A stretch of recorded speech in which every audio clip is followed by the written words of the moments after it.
좋습니다. 하나님 말씀 보겠습니다. 하나님 말씀은 신명기 8장 1절로 6절까지의 말씀입니다.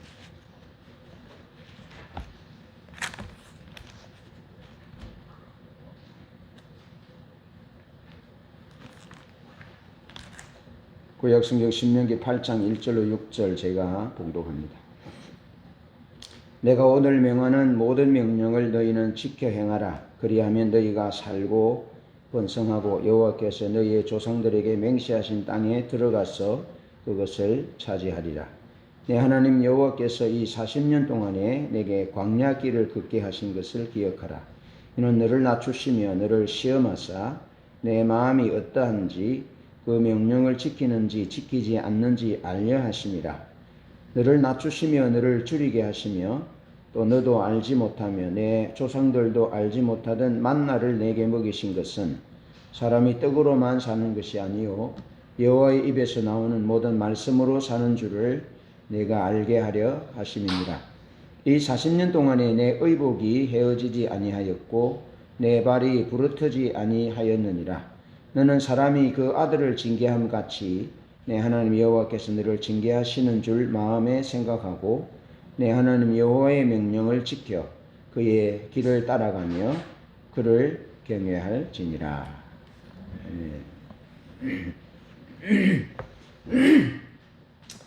오늘은 하나님께서 이스라엘 백성들을 광야 길을 걷게 하신 말씀에 대해서 나눠보려고 그럽니다. 먼저 하나님은 이스라엘 민족을 광야 길을 걷게 하셨다라고 말씀합니다. 2절 말씀에 보면 내 하나님 여호와께서 이 40년 동안에 내게 광야 길을 걷게 하신 것을 기억하라. 이는 너를 낮추시며 너를 시험하사 내 마음이 어떠한지 그 명령을 지키는지 지키지 않는지 알려 하려 하심이라. 아멘. 하나님은 미디안 땅에 있는 모세를 바로에게 보내셨습니다. 이집트의 바로에게 보내셔서 이스라엘 백성들을 이집트에서 해방시키실 때 해방시키는 당위성에 대해서 말씀하시기를, 목적에 대해서 말씀하시기를 내 백성을 보내라. 그들이 광야에서 나를 섬길 것이다. 그렇게 말씀하셨어요. 그러니까 이제 바로가 이스라엘 백성을 보내지 않잖아요. 그러면 하나님께서 피의 재앙을 내리시고 그 다음 두 번째 또 들어가서 모세가 바로에게 내 백성을 보내라. 그들이 광야에서 나를 섬길 것이다. 그렇게 거듭거듭 말씀하시는 내용이 모세의 입을 통해서 바로에게 말씀하시는 하나님의 말씀이 내 백성을 보내라. 그들이 광야에서 나를 섬길 것이다. 광야에서 저들이 나를 섬길 것이다. 그렇게 하나님께서 거듭거듭 말씀하셨다라는 겁니다. 자, 하나님은 이스라엘 백성들을 위해서 광야 길을 걷게 하셨다. 광야를 예비하셨다. 왜? 이스라엘 백성들에게는 광야가 필요했기 때문이다. 우리가 생각할 때는 우리가 원하는 것, 달콤한 것, 편안한 것, 안전한 것, 지금 내게 필요한 것, 그것을 우리가 원합니다. 어린 아이들일수록 단 거를 원하잖아요. 달콤한 것, 달달한 것, 그런 것 원하고 자기가 하고 싶은 대로 합니다. 그런데 그렇게 하면 제대로 사람 구실을 하지 못하게 될 가능성이 많지요. 그래서 적절하게 징계하고 적절하게 훈련시키셔서 그 지혜로운 부모라면 자녀들을 그렇게 인도하신다 하는 겁니다. 이스라엘 백성들이 광야에서 430년 동안 종살이를, 노예살이를 했잖아요. 그래서 그들에게 필요한 것은 광야가 필요했다라는 것입니다. 광야에서 하나님이 원하시는 사람들이 되도록 하나님이 선택한 민족으로서 선교적 소명을 감당하실 수 있도록 하나님께서 광야를 허락하셨다라는 것입니다. 그래서 거듭되는 말씀을 보면 낮춰지게 하시고 또 배고프게 하시고 이해할 수 없는 일을 만나게 하셨다. 여러분, 우리 인생이 그렇잖아요. 인생이면 어디 뜻대로 다 됩니까? 원하는 대로 다 됩니까? 그러면 하나님 필요 없죠. 뭐. 예? 자기 마음대로 한다면 자기가 하나님이죠. 그런데 인생은 원치 않는 그런 상황 가운데에 던져질 때가 있잖아요. 낮춰지는, 참 수치스럽고 견딜 수 없는 그런 낮춰지는 경험을 하게 되잖아요. 그럴 때에 낮춰지는 비참한 경험을 하면서 아, 인생 이거 별거 아니구나 하는 것을 경험하게 하는 거죠. 하나님 없는 인생은 아무것도 아니구나. 그리고 배고프게 되고요. 배가 고프면, 사람이 배가 고프면 눈에 보이는 게 없습니다. 예, 성경에 보면 자기 아이를 삶아 먹잖아요.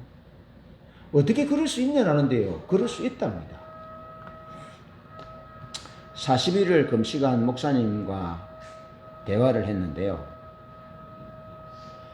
40일을 금식하고 내려오면서 그 열무김치에 밥을 비벼 먹고 죽었다는 얘기들도 있거든요. 이해가 된다라는 거예요. 뭐냐면 음식이 딱 들어가니까요. 그 몸에서 단백질을 담기는 힘이 얼마나 강한지 그냥 저거 먹으면 죽는 걸 알면서도 먹는다는 거예요. 네. 사람이 배가 고프면 짐승이 되는 거죠. 자, 그런 점에서 예수님이 40일 동안 금식하시고 줄인 후에 사단이 돌을 가지고 떡을 해먹으라 라고 말씀하실 때에 오늘 신명기 8장 3절의 말씀처럼 사람이 떡으로만 사는 것이 아니고 여호와 입에서 나오는 모든 말씀으로 살 것이다. 그렇게 말씀으로 사단을 물리치셨다는 것입니다. 그러니까 여러분, 사람이 배가 고픈 상황 가운데 이길 수 있는 힘은 오직 하나님으로부터 오는 힘밖에 없습니다. 어떤 세상의 능력, 사람의 의지로 이길 수 없는 것이죠. 그래서 낮춰지고 배고프게 하시고 이해할 수 없는 일을 만날 때 여러분 어떻게 합니까? 이해할 수 없는 일을 만날 때 사람들은 원망하게 되고 결국에는 하나님을 원망하는 자리에까지 나가는 경우들이 많지요. 하나님은 이스라엘 백성들을 광야로 인도하셔서 그들을 교만하지 않도록 낮추셨습니다. 교만하지 않도록 낮추셨고 배고프게 하셔서 하늘 만나를 먹이게 하심으로 우리의 양식을 공급하시는 이는 우리의 힘이 아니라 광야에서 아무것도 얻을 수 없잖아요. 광야에서 뭐 파종을 하겠습니까? 아무것도 할 수 없습니다. 오직 하나님만 바라볼 수밖에 없는 것이죠. 그래서 하나님을 바라볼 수 있는 훈련을 하셨고 이해할 수 없는 일을 만났을 때도 하나님을 신뢰하는 방법을 가르쳐 주셨다는 것입니다. 그래서 중심이 변하지 않도록 배가 고프고 낮춰지고 이해할 수 없는 일을 만날 때 하나님의 사람들의 특징은 중심이 바뀌지 않아야 한다는 겁니다. 중심이 바뀌면 뭐 이상하게 되는 것이죠. 하나님도 원망하게 되는 거죠. 하나님도 떠나게 되는 거죠. 중심이 중요한 것입니다.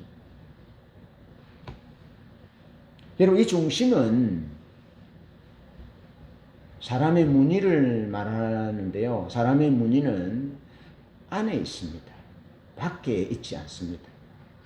그래서 동물은 호랑이는 무늬가 밖에 있으니까 알잖아요. 아, 저게 호랑이다. 저게 치타다. 저게 뭐 하이에나다. 뭐 다 알잖아요. 무늬를 보고. 근데 사람은 무늬가 안에 있습니다.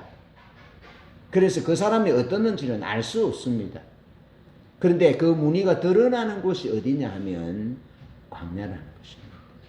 그 속에 있는 무늬가 그 중심이 드러나는 곳이 광야인데 하나님은 자기 백성 이스라엘 민족을 택하셔서 하나님의 선교적 소명을 이루고자 하시고 큰 빛으로 이방과 열방에 큰 빛으로 비추어서 세계와 세상이 하나님께로 돌아오게 하는 그 목적을 위해서는 그 중심의 무늬가 드러나는 곳 광야로 인도하셨다는 것입니다.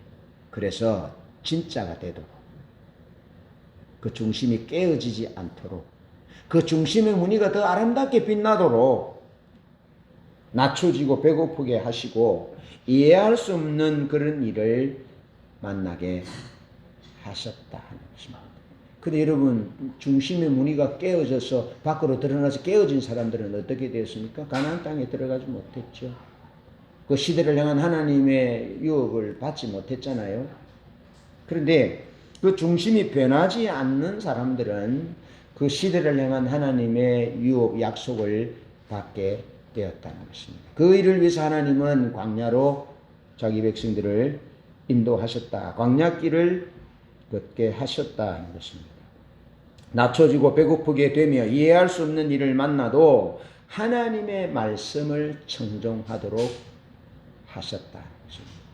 사람이 떡으로만 사는 것이 아니고 하나님의 입으로 나오는 모든 말씀으로 사는 줄을 알도록 하시기 위해서 하나님은 자기 백성을 광야로 인도하셨다. 그리고 그리스 사람은 눈에 보는 것을 중요하게 여겼고 히브리 사람들은 듣는 것을 소중하게 여겼다 그랬습니다. 그래서 눈과 귀를 선택하라면 그리스 사람은 눈을 선택했고 히브리 사람은 귀를 선택했다라고 말합니다. 여러분, 광야에는 아무것도 없습니다. 아무것도 없습니다. 보이는 것도 없습니다. 의지할 만한 것이 없습니다. 광야에서 하나님의 음성이 들렸다는 것이죠. 아무것도 보이지 않아도 잡을 것이 없어도 광야에는 하나님의 음성이 들리게 되어 있는 것입니다. 광야에서 비록 광야에 설 때에 하나님의 음성이 들릴 수 있음을 아셔야 합니다. 그래서 하나님은 우리에게 광야로 인도하셔서 우리의 귀를 여시고 우리의 귀를 열어서 하나님의 음성을, 하나님의 말씀을 듣고 그 말씀이 인도하는 대로 따라가도록 하셨다는 것입니다. 여러분, 아브라함이 1500km를 보고 갔습니까? 아브라함이 1500km를 갈 때 우리에서 가나안 땅으로 갈 때 듣고 갔습니다. 듣고 한 걸음, 듣고 두 걸음, 듣고 갔습니다. 하나님의 말씀을 따라 사는 존재임을 하나님께서 믿음의 선조 아브라함부터 철저히 훈련시키셨고 한 사람을 택하셨고 또 이삭과 야곱 한 사람 요셉 개인을 택하실 뿐 아니라 자기 백성 민족을 택하셨는데 자기 백성 민족도 말씀을 따라 사는 존재임을 가르치도록 그렇게 광야길로 인도하셨다. 중심이 드러나는 곳에서 부족함을 경험하고 겸손히 하나님을 따르도록 하나님께서 이스라엘 백성들을 시험하셨다. 중심이 드러나는 광야에 서서 하나님의 은혜가 아니면 도무지 아무것도 할 수 없음을 경험해야 합니다. 오직 하나님의 말씀을 따라 하나님의 음성을 따라가는 그런 훈련들을 위해서 하나님께서 우리를 광야길로 인도하셨다. 아무것도 없는 의지할 것 없는 그곳으로 인도하셨다라는 사실을 알고 행여 우리의 삶이 눈에 보이는 것이 없다 할지라도 하나님의 말씀을 따라서 하나님을 신뢰하는 그런 믿음을 소유하시기를 축복합니다. 두 번째, 하나님은 광야에서 하나님과 동행하는 삶을 가르치셨습니다. 하나님과 동행하는 삶. 친구와 동행하는 삶은 참 즐겁습니다. 사랑하는 사람과 하는 여행은 참 행복합니다. 동행이 어떠느냐에 따라서 삶의 풍미가 더해집니다. 동행이 좋지 못하면 그저 그렇죠. 여러분, 하나님은 우리와 함께 하십니다. 하나님이 우리와 동행하십니다. 우리가 하나님과 동행하는 것 같지만 하나님이 우리와 동행합니다. 그래서 우리가 하나님과 동행하는 삶이 가능한 것입니다. 3절 4절 말씀을 봅니다. 너를 낮추시며 너를 줄이게 하시며 또 너도 알지 못하며 내 조상들도 알지 못하던 만나를 내게 먹이신 것은 사람이 떡으로만 사는 것이 아니요 여호와의 입에서 나오는 모든 말씀으로 사는 줄을 내가 알게 하려 하심이니라. 이 40년 동안에 내 의복이 헤어지지 아니하였고 내 발이 부르트지 아니하였느니라. 40년 동안 의식주의 문제를 말씀하고 있습니다.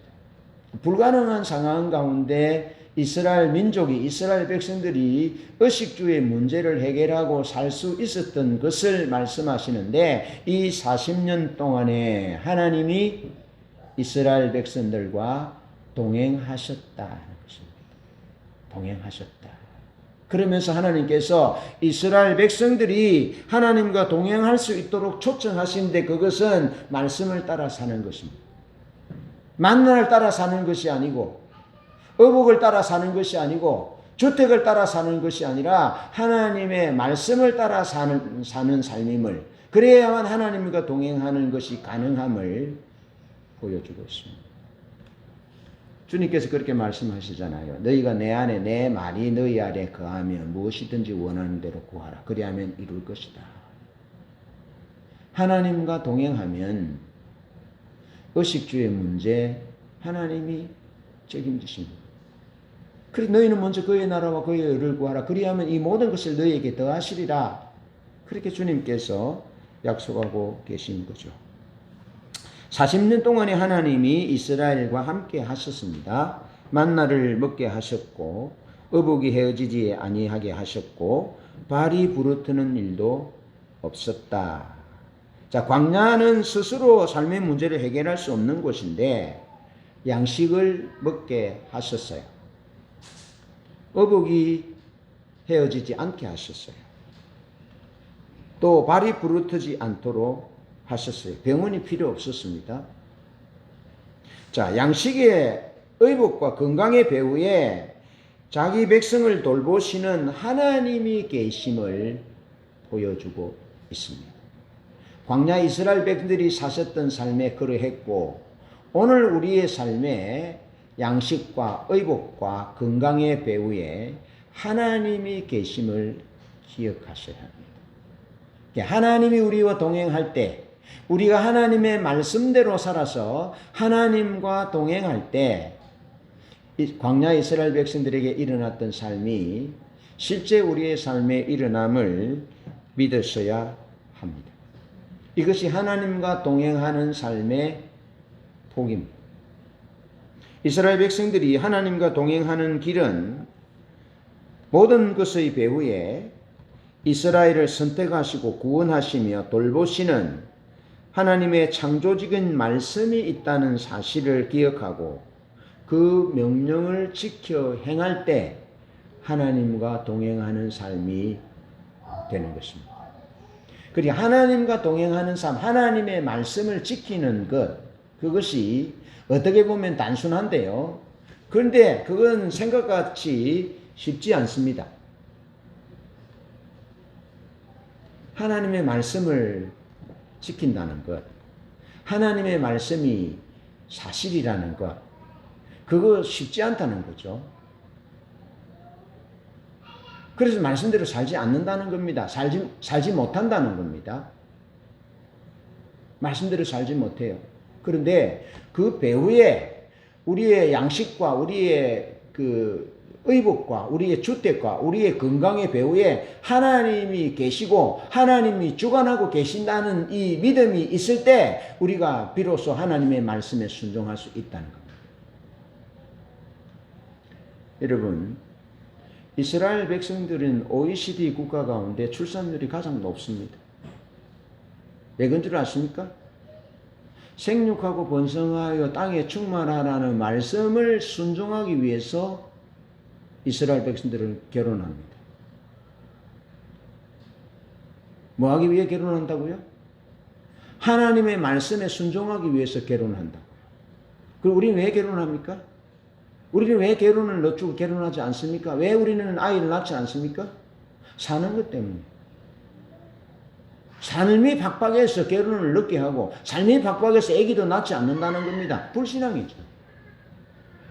이 우리의 음식의 배후에, 우리의 의복의 배후에, 우리의 주택의 배후에, 우리의 건강의 배후에 하나님이 살아계신 하나님이 주관하고 계신다는 믿음을 갖고 있으면 말씀에 순종하는 삶을 사는데, 말씀에 순종하는 삶은 실제 우리의 삶에 나타나는데, 이스라엘 백성들은 OECD 국가 가운데 출산율이 가장 높다라고요. 지금 우리나라의 인구 절벽이고 심각합니다. 일본보다 더 심각하다고 말합니다. 도시들이 없어진다고 그럽니다. 왜 그렇습니까? 사람은 결혼하지 않고 아기 놓지 않기 때문에 그렇습니다. 여러분, 하나님의 말씀에 순종하는 것이 짐처럼 여겨질 때 우리 믿음이 없는 것이죠. 우리 모든 삶의 배후에 우리와 동행하고 계시는 하나님이 계시고 하나님이 우리 삶을 주관하고 계신다는 것들을 신뢰할 때 그때 기꺼이 환경을 이기고 결혼한다는 겁니다. 여러분, 이스라엘 나라는요, 우리나라보다 훨씬 작습니다. 경상남북도 합친 것 정도밖에 안 됩니다. 얼마나 주변에 열강들이 쌓여 있는지 모릅니다. 아랍이 그냥 삼키려고 하잖아요. 그런데도 이겨냅니다. 예? 그런데도 하나님의 말씀에 순종하여 결혼합니다. 기꺼이 삶을 드립니다.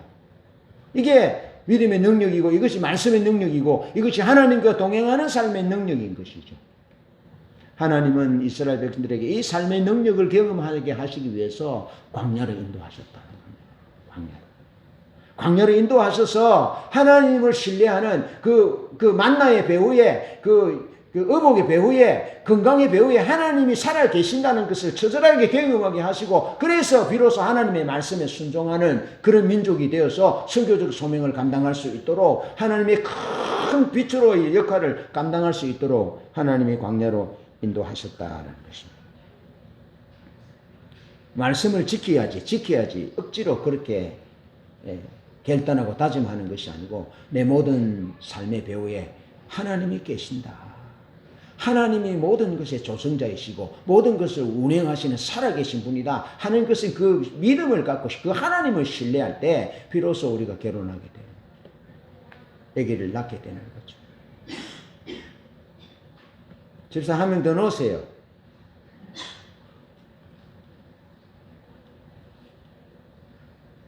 하는 자매님 많이 넣으세요. 교회에서 돌봐드리겠습니다. 장학금도 주겠습니다.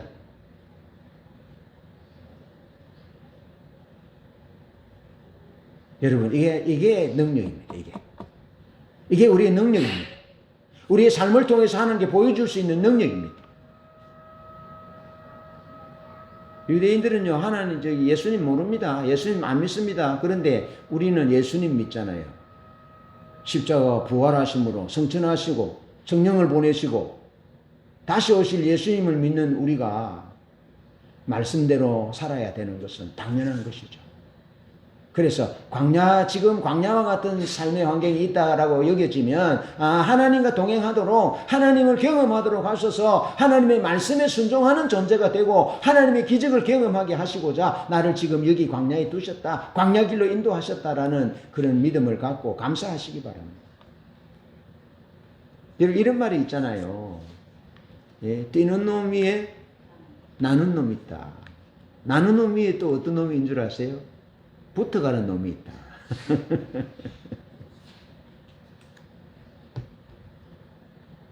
여러분, 신명기 30장 20절에는 하나님이 생명과 복을 주시기 위해서 하나님께 붙어 있어라. 하나님께 붙어 있어라. 다른 말로 하면 하나님과 동행해라. 뛰는 놈이 대단하고 나는 놈이 대단한 것 같지만 붙어가는 놈은 더 대단하잖아요. 예? 여러분, 하나님께 붙으십시오. 하나님께 붙으면 빛의 속도로 달립니다. 하나님께 붙으면 안전합니다. 하나님께 붙어가면 하나님께 떨어지지 않고 하나님과 동행하면 하나님이 우리의 먹는 것, 입는 것, 마시는 것, 의식주, 하나님이 우리의 건강, 하나님이 책임지십니다.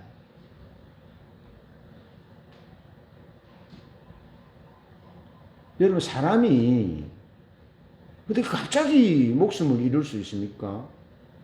그런데 갑자기 목숨을 잃을 수 있습니다. 그것은 우리의 생명이 영원하지 않다는 것이고 우리의 생명의 주인이 우리가 아니라 하나님이시다는 것을 반증하는 것입니다. 하나님께 붙으십시오. 하나님과 동행하십시오. 우리의 삶의 모든 것의 배후에 하나님이, 살아계신 하나님이 계신다는 이 믿음을 가지고 그렇게 하나님과 동행하면 그 사람의 생애는 끝난 것입니다. 뛰는 놈 위에 나는 놈 위에 붙어가는 놈이 되는 거죠. 그런 은혜가 있기를 축복합니다. 마지막으로 하나님은 이스라엘 백성 민족을 광야에서 믿음의 훈련을 시키셨다라는 겁니다. 믿음의 훈련을 시키셨다. 출애굽기 12장 40절에 보면 이스라엘 백성들이 애굽에 내려간 지 430년이다 라고 기록하고 있습니다. 사실 430년이 지나서 이제 애굽에서 나왔는데 430년 동안 애굽의 우상의 문화, 이방의 문화, 눈에 보이는 문화에 젖어 있습니다. 그래서 믿음으로 사는 것보다 말씀대로 살고 하나님의 주권에 순복하는 그런 삶보다는 노예 근성에 젖어 있습니다. 의존적입니다. 주도적으로 뭘 할 수 없습니다. 의존적이고요. 자존감이 낮습니다. 자존감. 훈련되지 않는 상태였다. 그냥 자연인 그대로였다. 하나님은 이스라엘 백성들을 광야로 인도하셔서 하나님의 군대가 되게 하셨고 하나님의 교회가 되게 하셨고 그래서 어둠의 세력들을 물리치고 사단의 세력들을 물리치고 우상숭배의 세력들을 동성의 세력들을 물리치고 하나님의 빛으로서 세상 열방에 하나님의 빛을 하나님의 생명을 하나님의 살아계심을 증거할 하나님의 군대 하나님의 백성들이었던 거죠. 그래 그들에게 훈련이 필요했던 거죠. 믿음으로 사는 훈련이 필요했다는 것입니다. 믿음이 필요했다는 것이죠. 그래서 하나님이 그들의 믿음의 훈련을 위해서 5절 말씀에 보면 징계하셨다. 너는 사람이 그 아들을 징계함 같이 내 하나님 여호와께서 너를 징계하시는 줄 마음에 생각하고 여러분 징계가 없는 아들은 죽은 아들이라고 말하잖아요. 성경에. 그래서 하나님은 적절하게 자기 백성을 징계하셨다. 그들의 믿음을 위해서 징계하셨다. 징계를 많이 받으면 받을수록 사람이 단단해집니다. 강한 군사가 됩니다. 그래서 강군이냐 약한 군인이냐는 그 훈련의 강도에 따라서 결정나게 되는 것이죠.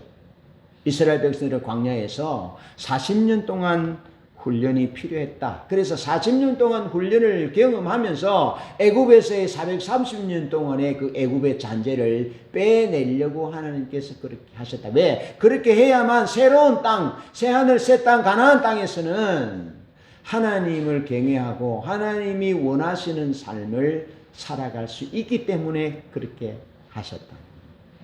부자가 되면 뭐합니까? 부자가 되면 뭐합니까? 그것 가지고 나쁜 짓 하고 자식들에게 물려줘서 자녀들이 그 사람답지 않는 삶을 살면 그 부가 오히려 부끄러운 것이죠. 안타까운 것이죠. 하나님은 이스라엘 백성들이 애굽에서의 430년의 잔재들을 빼내고 그리고 하나님이 원하시는 땅에서 하나님이 원하시는 삶을 살아 열방의 빛이 되도록 선교적 소명을 감당하는 민족이 되도록 이스라엘 민족을 선택하셨고 그들을 아들을 징계하심 같이 징계하셨다. 징계하신다라고 말씀합니다. 그러면서 6절 말씀에 왜 징계하느냐? 아들이기 때문에 사랑하는 아들이기 때문에 징계하신다. 젖과 꿀이 흐르는 땅에서 하나님을 잊어버리지 않도록 하시기 위해서 징계하셨고 하나님의 명령과 법도를 지키도록 하나님이 이스라엘 민족을 징계하셨다 하는 것입니다. 하나님이 이스라엘 민족이 선교적 소명을 감당하도록 하시기 위해서 또 애굽을 제거하기 위해서 이스라엘 백성들에게 40년간의 광야길을 허락하셨다 하는 겁니다. 광야라는 용광로에서 우리 모두 새로워져서 믿음이 있는 하나님과 동행하는 믿음이 있는 하나님의 사람들은, 적절한 믿음의 훈련을 받은 사람들은 광야 이 끝에서 저 광야 끝을 봅니다. 광야가 끝이 있음을 봅니다. 광야에서, 깊숙한 광야에서 양식이 없고 물이 없고 이해할 수 없는 일을 만날 때 깊숙한 광야에서 하나님을 만납니다. 믿음이 있는 사람들은 그랬습니다. 이 광야가 끝이 있음을 봅니다. 그 끝 너머에는 젖과 꿀이 흐르는 가나안 땅이 있음을 봅니다. 믿음의 사람들은, 하나님과 동행하는 사람들은 하나님의 말씀을 따라 하나님의 음성에 귀를 기울이고 걸었던 사람들은 그랬다는 겁니다. 그런데 똑같은 광야지만 그렇지 못한 사람들은 광야의 끝을 보지 못합니다. 이해할 수 없는 일 속에서 하나님을 바라보지 못합니다. 하나님을 신뢰하지 못합니다. 하나님은 없습니다. 자기 문제만 있습니다. 그래서 결국에는 믿음이 없는 하나님과 동행하지 못했고 하나님의 음성을 듣지 않았던 그들은 광야에서 쓰러져 가고 말았죠. 소멸되어져 버리고 말았죠. 사랑하는 성도 여러분, 광야라는 용광로 속에서 믿음으로 거듭나고 선교적 소명을 감당하는 하나님의 사람들로, 말씀을 따라 하나님과 동행하는 사람들로 새로워지기를 주님의 이름으로 축복합니다. 우리 찬양 201장 찬양 함께 드리겠습니다.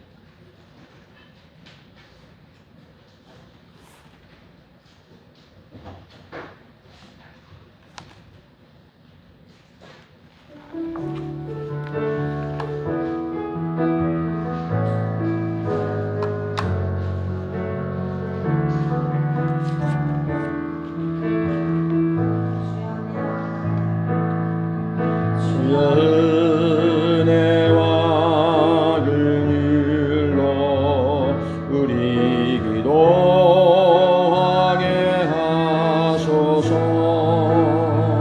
성령의 능력 부어주소서. 하늘 문 열고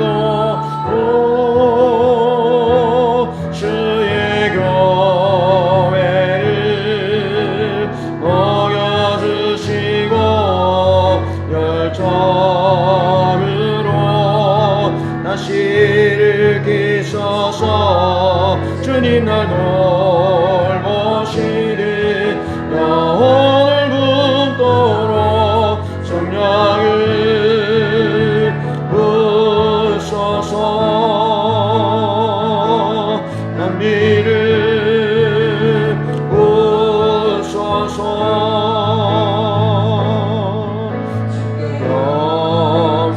영설이 나갈 때 우리 나당하지 않으나 주 영광 보게 하시고 이 땅 살리소서. 주의 교회를 보여주시고 열정으로 다시 일으키소서. 주님 날 돌보시니 영혼을 품도록 성령을 부소서. 담비를 부소서. 주의 교회를 먹여주시고 열정으로 다시 일으키소서. 주님 날 돌보시니 영혼을 품도록 성령을 부소서. 담비를